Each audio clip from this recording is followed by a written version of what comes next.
Alright gang, the Amber series of videos continues today. This is the 5th in the series, and this time we're covering amber floral fragrances. So far I've done a basic amber video. We've done amber vanilla, amber fougere, amber spicy, and today this is amber floral, the 5th in the series. Do you want to see this series continue? Are there other genres or styles of amber fragrances you want me to cover in a video? Do let me know, put a comment down below. But in this video I'm covering amber floral. It's a ranked list. Find out what they are coming right up.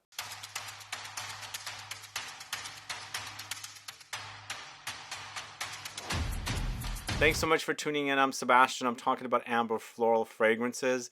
Do you enjoy the style? So if you don't know what amber floral fragrances are, generally they'll dry down to an ambery, balsamic, resinous type of dry down, featuring resins, balsams, and vanillic notes to create the amber accord, including labdanum as well. But up top we've got floral notes. Can be rose, can be other floral notes, can be, tropical floral notes, white floral notes, rose, any type of flowers that are combined with amber fragrances. And again, this is the 5th in the series. So we've got a general amber video, an amber vanilla, amber fougere, amber spicy. It'll be a playlist by itself. You can catch all the videos back to back.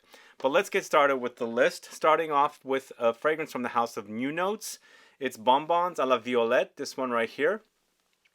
So this does have a bit of a Ambroxan Baccarat Rouge Amber Wood dry down. For sure amber, but it's a lot of violet type notes up top, and there is a candied violets experience here with this fragrance. So we've got amber, candied violets, cedar, mossy notes, vanillic notes, bergamot, orange, and jasmine. Up top, the citruses are pretty faint, but it is a fresh start.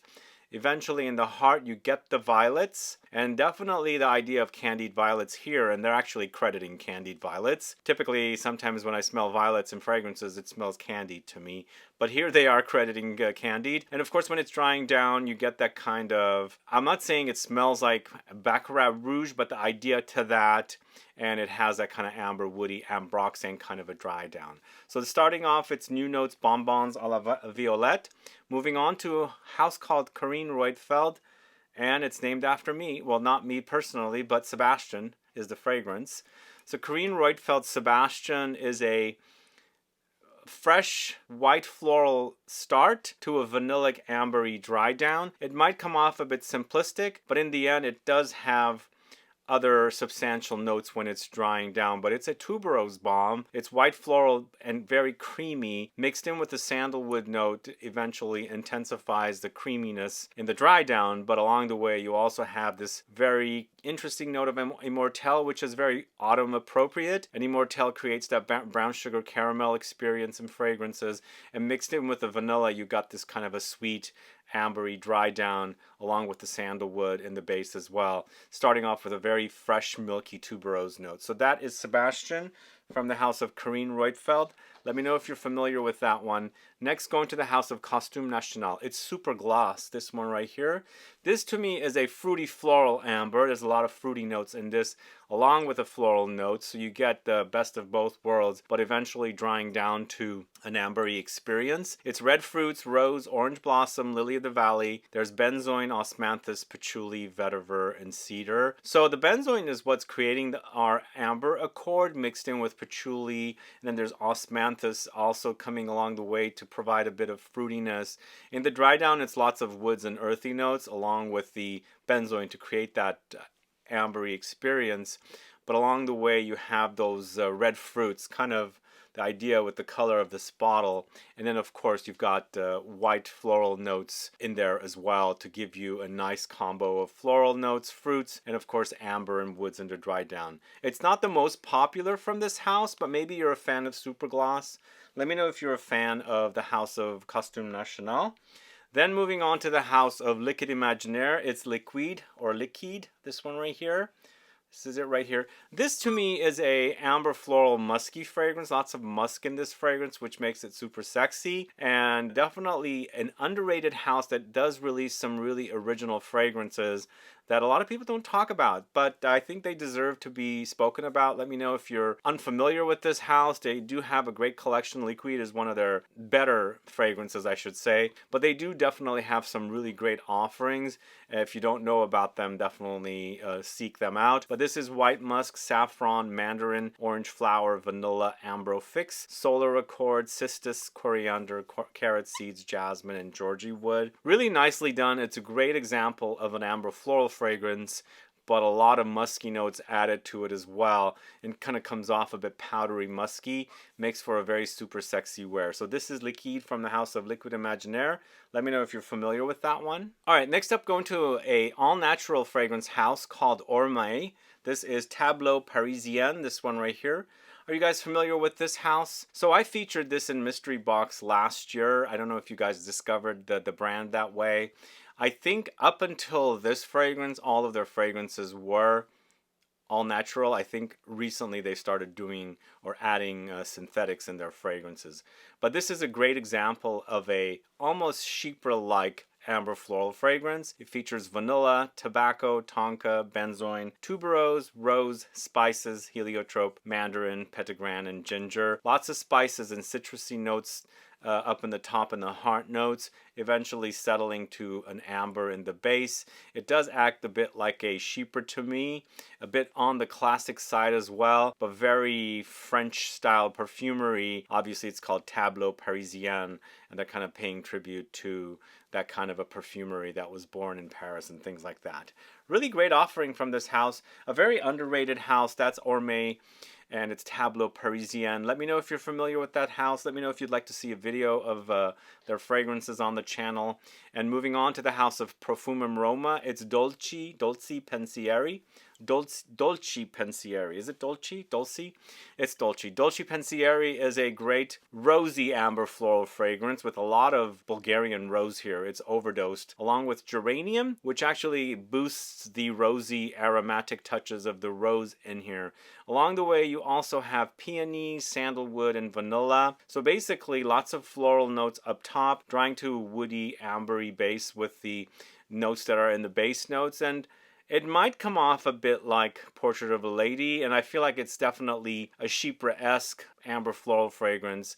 But, you know, if you're familiar with PROFUMUM ROMA fragrances, they tend to be on the oily side, and they're also linear. So you can, you know, when you rub your hands, it's okay for you to do that because the brand promotes that because they are on the oily side and they don't have the top and heart and the base notes. It's all very linear. So you're not going to ruin the top notes or burn away the top notes if you're rubbing, which makes for kind of a more soothing wear because it's oily fragrances, of course, and you get to kind of, you know, not boost up, but you get to oil up your hands if you have dry skin, which I kind of like to do with the fragrances of this house.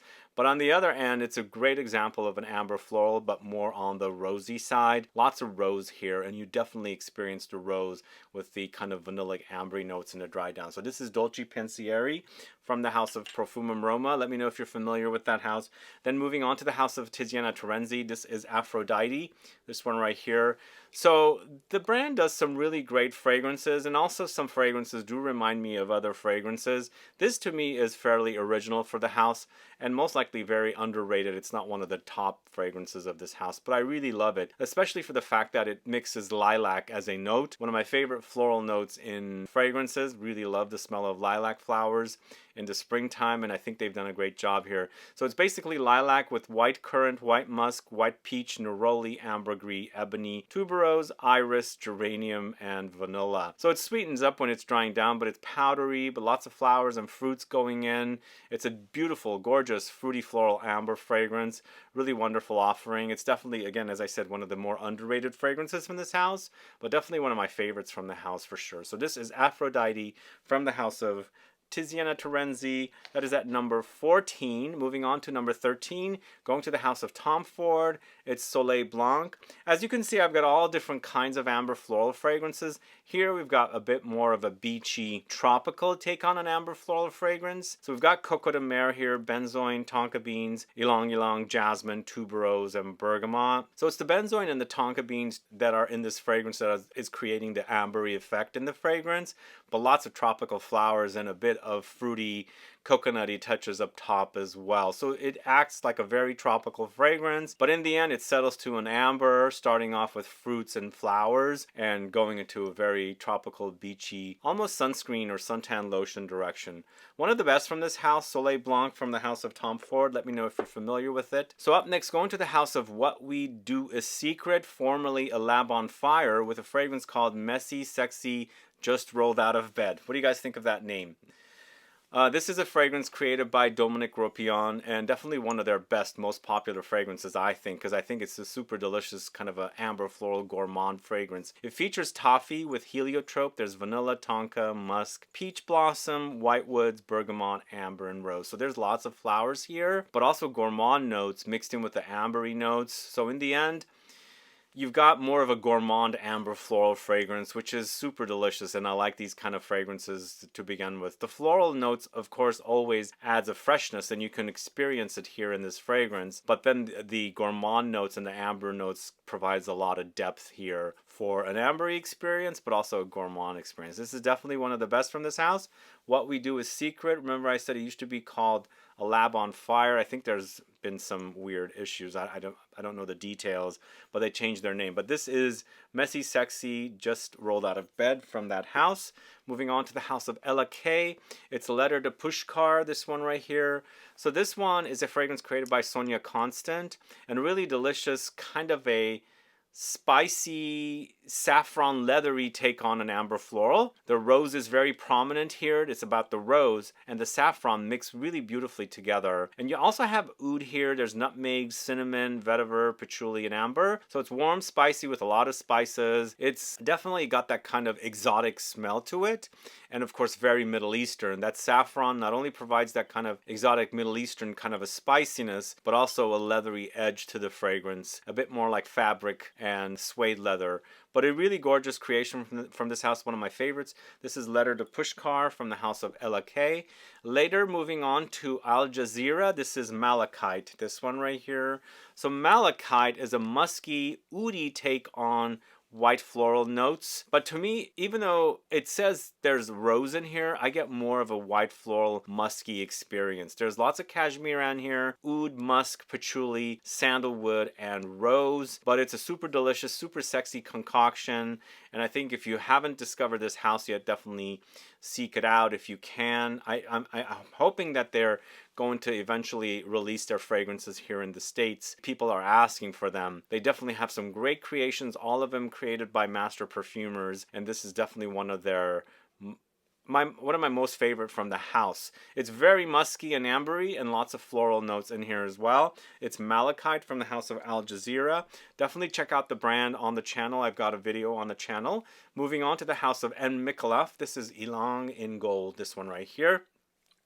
This used to come in a beautiful bottle that was kind of almost like a lava lamp. You'd mix it and it becomes this kind of weird, kind of a consistency showing this kind of like moving, things going around in the bottle. Right now they've changed it to a more, obviously covered bottle here in white. But the fragrance itself is a very delicious kind of tropical beachy, once again, coconutty take on an amber floral with an overdose of Ylang-Ylang, and this is called Ylang in Gold after all. It's Ylang-Ylang with vanilla, sandalwood, there's coconut, geranium, and citruses. Eventually the notes going in together with the vanilla is creating an ambery effect in the dry down, but up top it's very tropical and very yellow floral with the Ylang-Ylang. This is definitely one of my favorites from this house. It's a really delicious concoction and definitely I think very popular for people that know about it. And if you are into Ylang-Ylang, definitely check out Ylang in Gold from the house of M. Micallef. It seems like the most popular amber floral style features rose, like this next one from the house of Tower Perfumes at number 8. It's Incense Rosé. This one right here. Are you familiar with this one?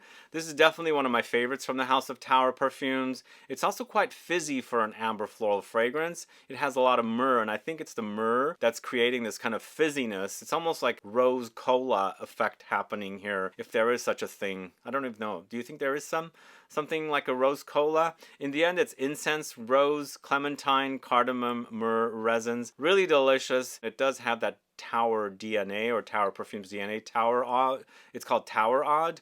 You'll definitely notice it, and you'll definitely connect it to other fragrances. But this is very bright and fizzy with the rose prominent in here. And of course, it's got incense and myrrh, and it's these notes that are creating that kind of fizzy experience. So this is Tower Perfumes Incense Rosé. Next, going to the house of Amouage. This is Guidance 46, this one right here, a newer fragrance.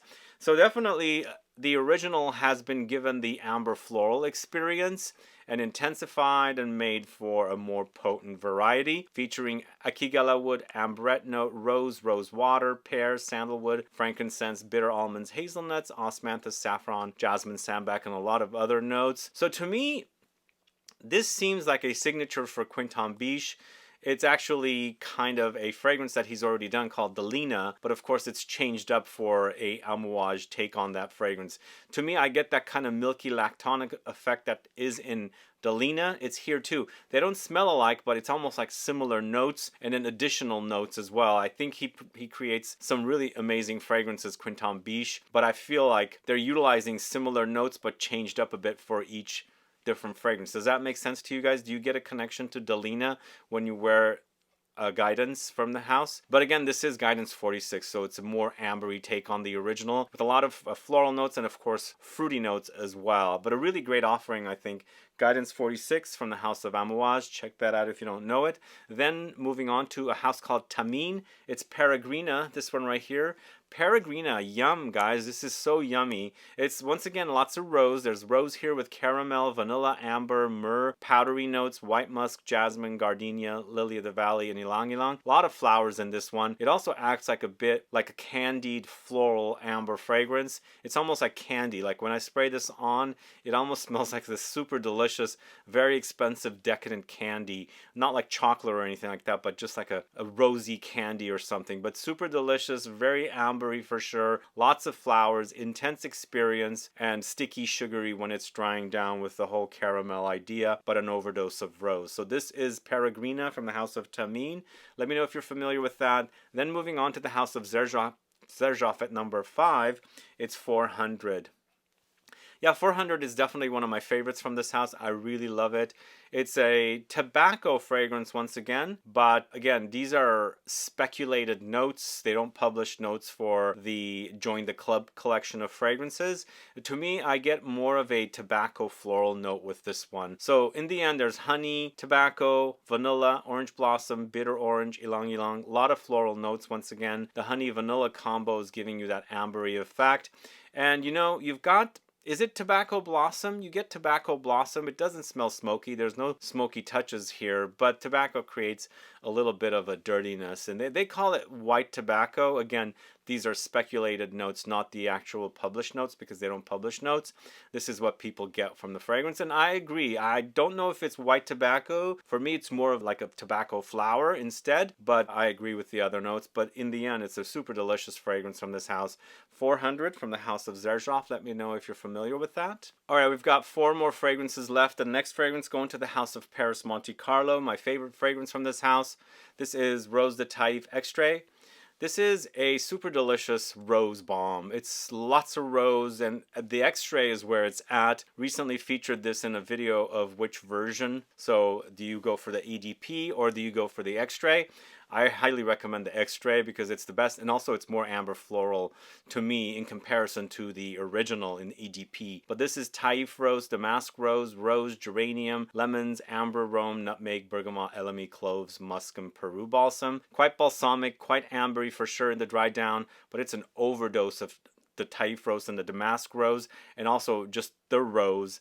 Plus they've thrown in geranium to kind of accentuate the rosy aromatic touches, the herbal touches of the geranium, and then of course lots of lemons in here. But it's wonderful. I love this in the heat also. It shines, it comes alive, just becomes very jammy when it opens up in the heat, and definitely one of the best from this house. It's Rose de Taif Extrait from the house of Paris Monte Carlo. And if you didn't catch that video on which version, please search it out on the channel. I highly recommend it because I'll be doing more of those videos and recommending which version of a fragrance for you guys to try. But moving on to the house of Nuit Nomade, this is Jardin de Misfa Extrait, this one right here. This is a newer release, and it's definitely a great take on the original fragrance, the original Jardin de Misfa. It's been intensified. It's been given more of an amber treatment in the dry down. It's heftier, heavier, and definitely doesn't have the freshness of the original. Whereas the original and this do smell similar, I get more of a dense experience with this one, thicker experience. Smell-wise, it's almost very identical, but maybe I'm getting a bit of more leathery touches in this one in the dry down in comparison to that one. But in the end, both are great, and I really think you should definitely check out the Extrait version if you have been a fan of the original. Both are great. I recommend both. Here in the number 3 spot, I am highlighting the Extrait today. This is Un Nuit Nomade Jardin de Misfa Extrait. Then at number 2, we've got Passesoir Extrait, this one right here. Really delicious, fruity floral amber floral fragrance, guys. One of a kind here. My favorite fragrance currently from BDK, except I haven't tried the new Extrait that they came out with. I'm looking forward to trying that one. But this is a fruity floral amber floral fragrance with quince, chutney, tangerine, cashmere and jasmine, pear, patchouli, black pepper, ginger, cocoa extract. Definitely given luxury, intense treatment in comparison to the original. I much prefer this one. The original is lighter, airier, a bit more transparent, and more ethereal compared to this, which is dense and super sexy with a lot of patchouli and the fruits and the gourmand notes in there. Really wonderful offering, Passesoir Extrait from the house of BDK. Last but not least, at number 1, we've got to go with this one right here, Portrait of a Lady. I haven't spoken about this one for a while. There's a lot of fragrances that come out on the market, but this is still a classic, one of the best amber floral fragrances. I would also say this is like a chypre as well, but lots of rose, patchouli, incense, cloves, raspberry, sandalwood, blackcurrant, musk. Definitely there's ambery touches in the base as well. I feel like there's benzoin and those kind of ambery resinous notes in the dry down, but up top there's fruits, there's incense, there's patchouli, and that rose is just beautiful, all combined to create one of the most amazing fragrances ever created by Dominique Ropion and for any brand. Anyway, Frederic Malle's Portrait of a Lady is at number 1. Let me know your thoughts on these fragrances, guys. These are amber floral fragrances. If you have another favorite amber floral fragrance, do let me know what it is. Add a comment below so I can find out. And again, if you're curious to watch the other videos and you haven't yet, this is the 5th video. We've got Amber Spicy, Amber Fougere, Amber Vanilla, and the General Amber video. All really great amber fragrances. And let me know if you want to see more in this series until I move on to the next one. There could be a few more done, so let me know what you'd like to see. Add a comment below. Either way, thanks so much for watching today's video. If you have any questions or comments, please list below. Please like this video, please share it. Follow me on Instagram and Facebook, and I'll be back with more videos very soon. Have a good one. Goodbye.